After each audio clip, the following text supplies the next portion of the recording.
We're continuing on Shulchan Aruch Orach Chaim, Hilchot Shabbat, Hilchot Kiddush, and we are on Siman Resh Ayin Gimel, starting Seif Bet. We mentioned already some of the details of Shinui Makom Bekiddush, whether or not a person could say Kiddush in one corner and continue the Seudah in a different corner, say Kiddush in a different room of the same house, and continue the Seudah in a different room, if provided that they had da'at originally that we're going to say Kiddush here and Seudah in a different room. We spoke about Sukkah, going from house to Sukkah, or vice versa, from Sukkah to the house if it starts raining, and so on. All of these we spoke about. Now, there's one more element of machlokets that we spoke in Mamar Mordechai that understands the language of Shulchan Aruch, that the three things said in Shulchan Aruch are all halacha. Maran, when he says stam and then veyesh and then yesh, he's paskening all of those.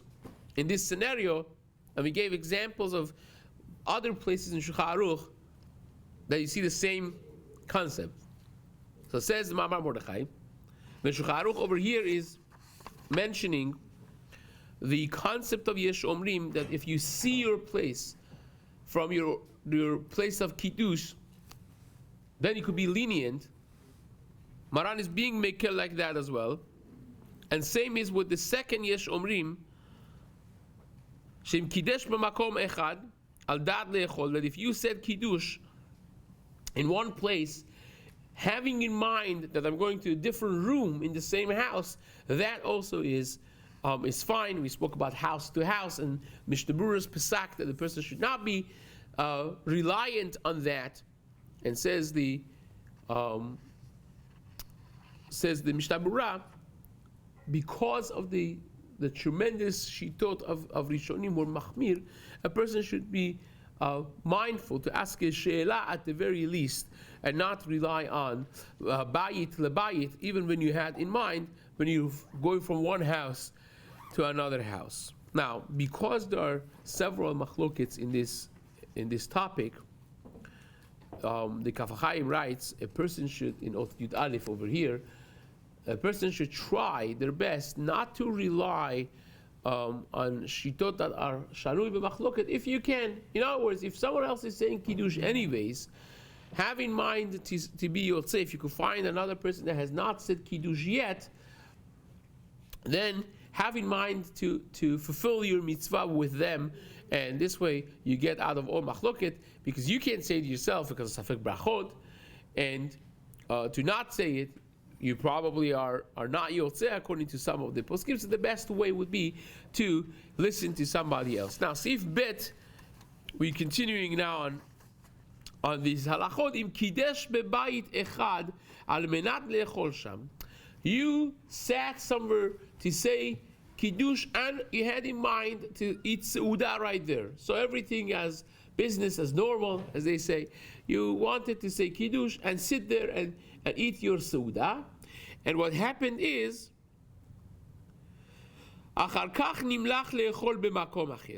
afterwards you decided that I'm going to eat somewhere else. You must go back and say Kiddush again in the place that you want to now eat. You decided now to eat, which means the chazar bo achar shenimlach ve'achal b'makom shkidesh en sarich lachazor ulkadesh. The Kaf HaChaim says, if you started eating over here, where you originally said Kiddush, and now you want to continue eating somewhere else, then you don't need to say Kiddush again. You already were yotzei Kiddush b'makom Seudah, which really becomes the gateway to the Kiddushes that we have nowadays. The people say Kiddush at the shul, even though they did not necessarily say eating Seudah, they would have a little kazait of mezonot. They would have things that could be considered the minimum amount of Seudah, and then they go home and they eat without Kiddush. Right? We'll now discuss the shitot of Moshe Feinstein, for instance. Moshe Feinstein has a very, very novel understanding of Kiddush, he says there are two elements of halachot of Kiddush. One is a matir le'echol, and the other one is Kiddush b'makom seuda. So let's go through this. You have Shabbat morning at the shul, and you want to eat some cholent, some schnitzel. You're not eating seuda. So we spoke already about what Chafetz Chaim has to say about Kiddushes in the shuls, right? And also we spoke about Shalom Bayit aspects of this. Chafetz Chaim writes early on in the very beginning of Hilchot Shabbat, he says, I'm not a big fan of Kiddushes in the shuls because the mitzvah is that you should eat Seudat Shabbat b'te'avon, right? You should have appetite. If you go to shul, you're not yotzeh Seudah because you're not washing, and you eat all these food, and by the time you get home, because you could breathe, forget about eating. So then, when you eat Seudat Shabbat, you're not eating b'te'avon. So that's wrong. And we of course mentioned, I personally, I can't say what people should do. I personally refrain from eating in the shul because it's a derech eretz to a person's wife that has worked hard to prepare for Shabbat. You want to, respect that. But nevertheless, you have this. So says Rabbi Moshe Feinstein, you have this setting of Kiddush. So you say Kiddush, you eat, but you still have to say Kiddush b'makom seudah, says Rabbi Moshe Feinstein.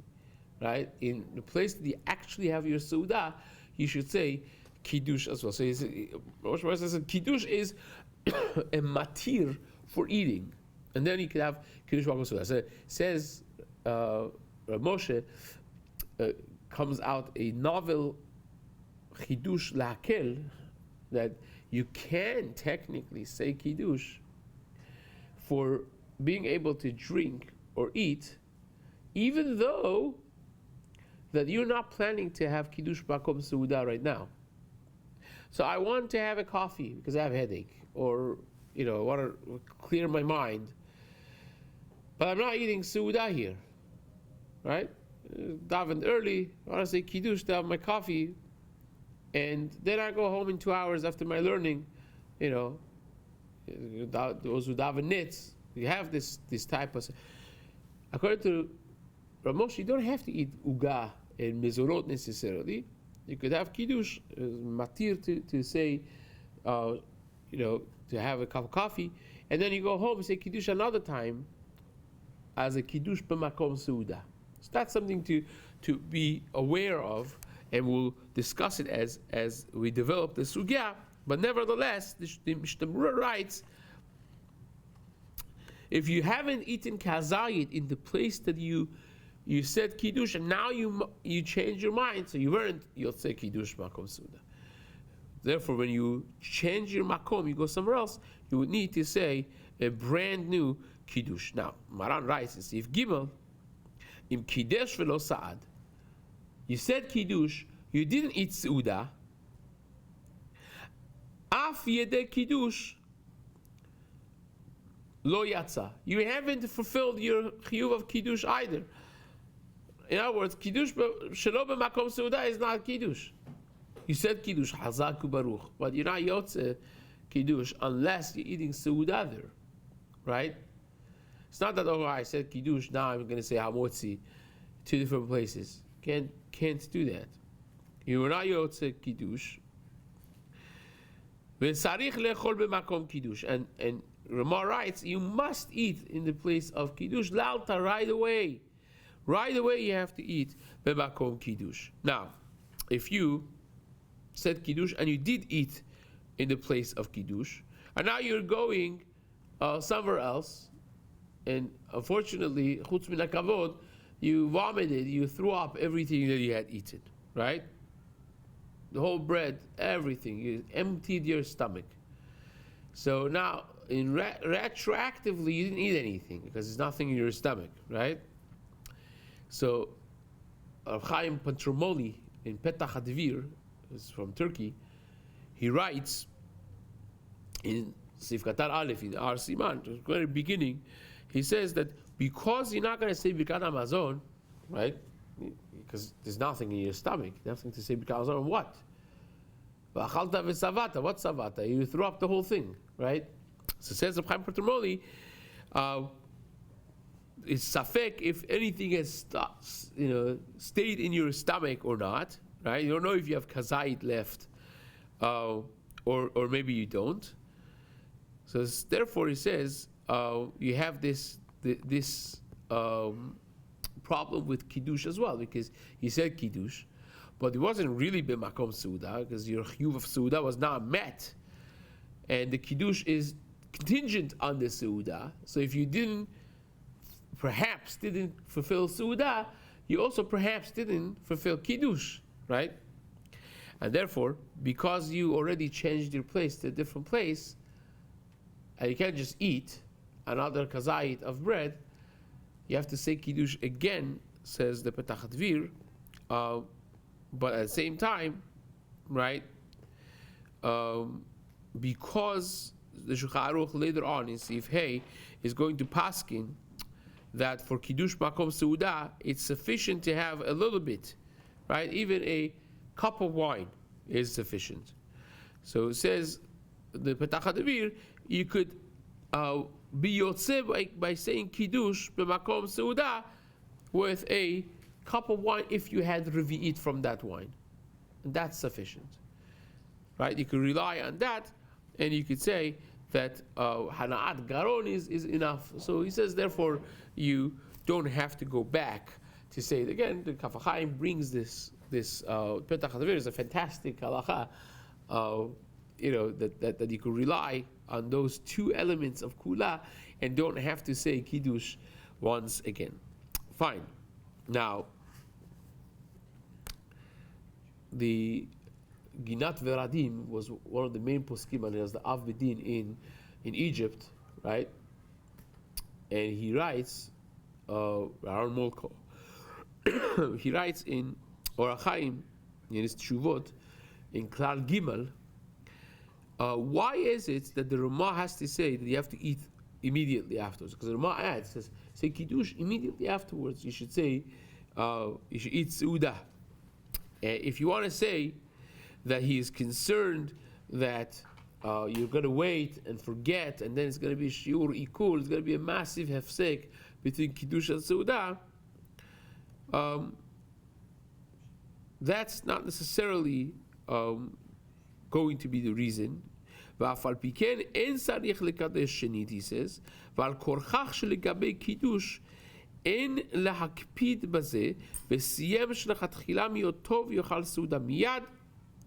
Says למעשה, a person should eat סעודה לכתחילה right away after קידוש, ומה גם שכבר, or הזקן, he brings the רמה, that למעשה, you should לכתחילה do it, אך בדיעבד אין לו לקדש שנית. But if you waited and didn't say Seuda Hamotzi or Mezonot right away, you have to say Kiddush again, and you're Yotzeh with the first one that you said. Okay, so that's the Ginat Veradim. What's the Halacha L'Maaseh? The Ben Ish Chai writes in Parashat Bereshit, in Shana Shniya, in Seif Dalet, towards the beginning, he writes that because there's machloket about this, and there are those who are machmir, even if you had in mind that I'm going to say kiddush now and eat after 1 hour or 2 hours, or after shiur ikul, right, which is depending on how much you ate, it will be a longer, maybe dalet milin, it will be a longer distance. Will be more than a shah. It will be 72 minutes, basically, right? More than an hour. So it says the Ben Ish Chai, if you even had in mind in the beginning that I'm going to do this, yatzah b'di'evet. You're yotzeh. You could do that type of thing in a b'di'evet situation. Push comes to shove. Umikol makom bekidush shalayla yarher birkat hakidush kodem shevarech hamotzi. Says you should think of the bracha in your mind. This is a concept that the Kaf HaChaim and Ben Ish Chai bring several times. The hirhur, it's machloket if hirhur kedibur dami or hirhur lav kedibur dami. And it says the Kaf HaChaim, says the Ben Ish Chai, when you have safek of such nature, you should be meharher in your mind the bracha, because the hirhur does not constitute bracha lebatala, because you didn't say it. But maybe, according to those poskim, the hirhur kedibur dami, it's considered halachically as though you said it. So therefore, you gain that. Fine. So that's the Ben Ish Chai halacha lemaaseh. So says the Ramah. At least you should have in mind to eat right away.